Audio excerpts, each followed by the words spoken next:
Over the course of the years, I got in touch with the concept of saying yeah, yeah, yeah, yeah, yeah. And if you try that out in your oral cavity, you'll actually realize that the position of both is a little bit different.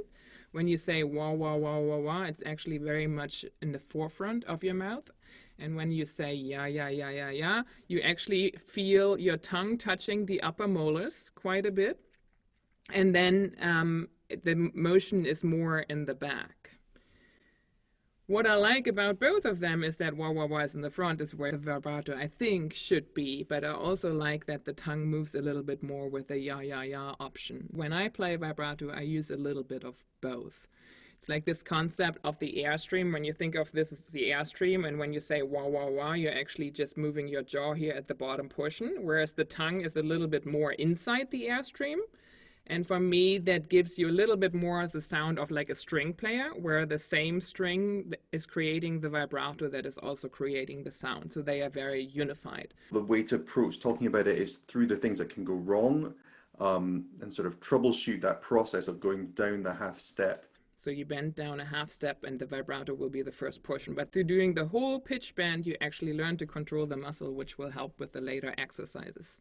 The student will often kind of go down through that beginning of that half step really fast. And that's really where the vibrato lives. Quickly, you get that kind of jagged and uncontrolled vibrato, which we sometimes hear. Find the muscle memory, which is, it's here, so they can start that downward bend as slow and as controlled as possible. So that's one thing to look out for. The other thing often that happens is in that bend, obviously sometimes they'll engage the glottal area. Make sure that's staying fixed and they're not dropping to make that pitch bend happen. The thing to look for is to make sure it's at the front. So it's in this wah, ya place where it's right in the front of these muscles. Other issues that can happen is with that, when you're trying to make that bend, if there's not enough cushion here with the bottom lip, like if the one is stretched or it's folded over too much, then that can prevent there being enough kind of flesh to make the vibrato really kind of work. Yeah, so those are the three things. Make sure that it's at the front, it's not in the glottal place, make sure there's enough flesh here, and also make sure that they're really easing their way through the beginning of the downward gliss in that exercise. When that motion feels comfortable, you can move on to the next step. And for me, the next step was actually playing folk songs with vibrato. That, for me, was this little tune called The Moon Has Risen.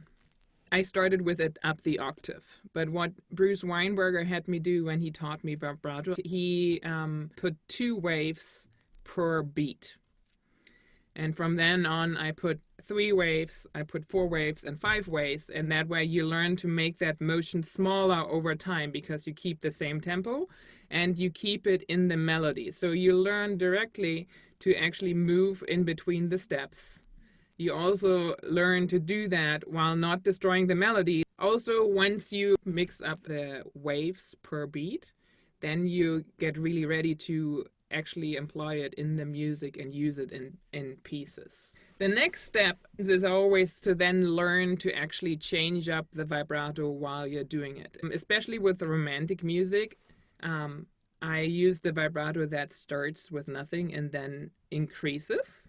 And at the ends of the phrases actually decreases. And string players, they actually do that a lot to move the phrase forward or to make a note more intense or to change the character in a phrase. I just do that exercise on long tones, and I also combine it with drones.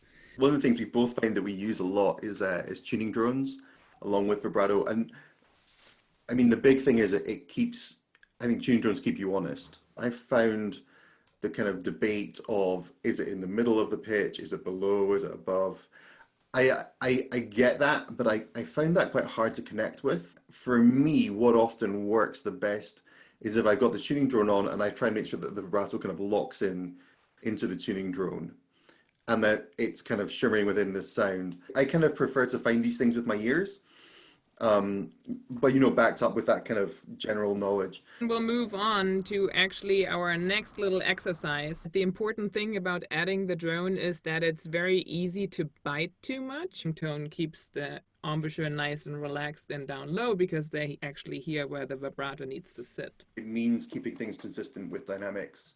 You add a bit of articulation in, a really good catch-all, I suppose. We're finding a good vibrato. One important thing is how to actually get different tone colors. You can change the vowels and get different tone colors, but changing the vowels often also changes pitch, and so sometimes that can be a tricky way of actually changing tone color. The question is always how to get more flexible and how to get to that point where you can do that. And for me, the most important thing is actually listening. I always like to come up with these different characters that I can try out, and then try them on long tones, try them on little melodies, and then combined with a change in vowel, actually practice how that can have most impact. When I practice that on pieces, I have to think about it. Where do I want to use what vibrato? It's the same as, like any other interpretive choice that we are making. To make a choice, you actually have to know what your options are. And to know what your options are, sometimes you just have to try it out in the practice room and play it several different ways and then go with your gut instinct and what you find most beautiful. We all have to become individual performers.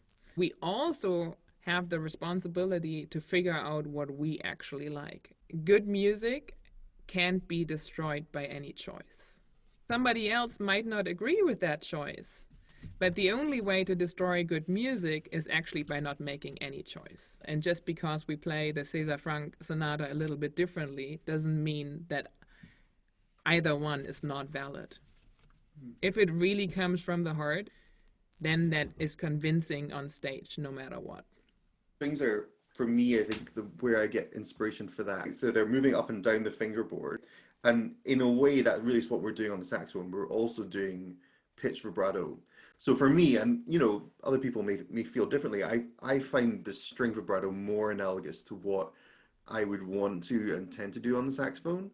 The way they talk about sort of varying and using the vibrato. I find listening to singers that the way that kind of an attack goes into vibrato is really helpful. Why don't we move on to your scalar exercise, Andy, how you practice your vibrato artistically? So this comes into like similar territory.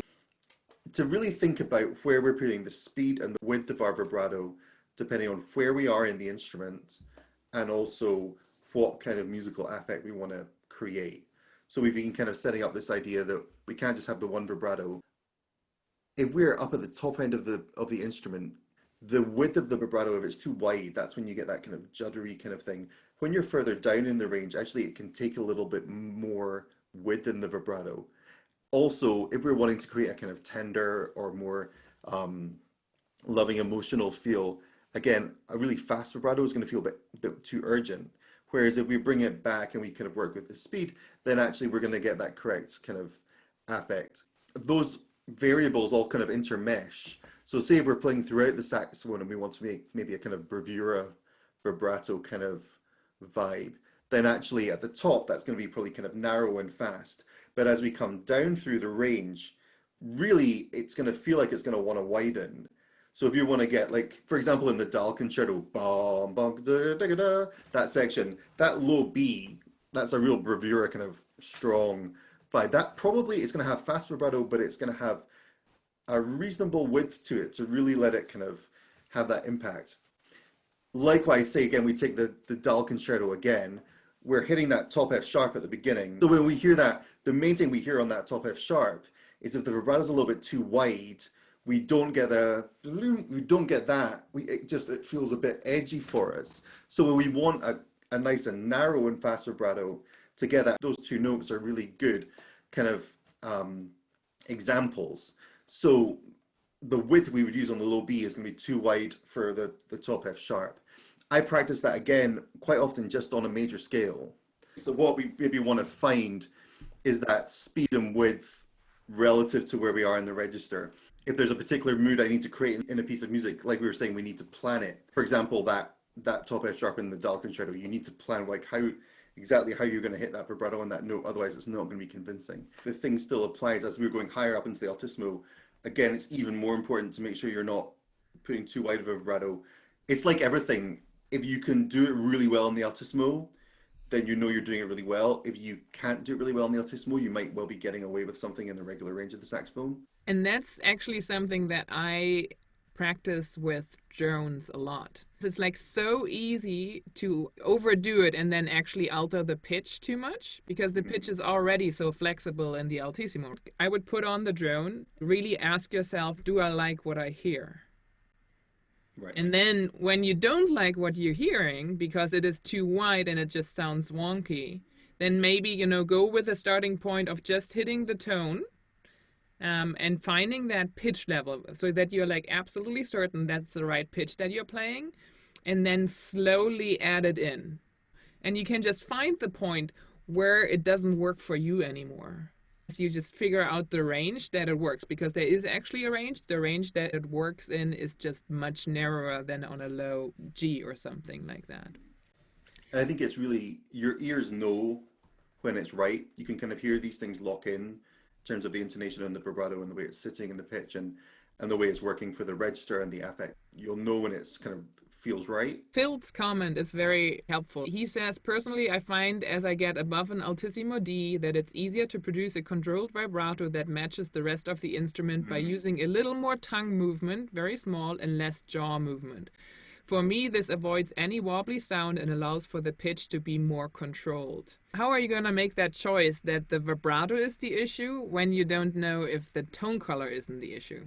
So I would actually take a step back and eliminate all the vibrato and make sure that you like the tone color and the pitch, and then add it back in, because it's just eliminating one variable that's often in the way. I hope that you can all join us for the next one. The next one is October 10th. It's a very easy date to remember. And we will be talking about my favorite topic, which is intonation. That's something I can talk on for about 10 hours. And Andy will prevent that I'm doing that. So Okay. I hope to see you all on October 10th.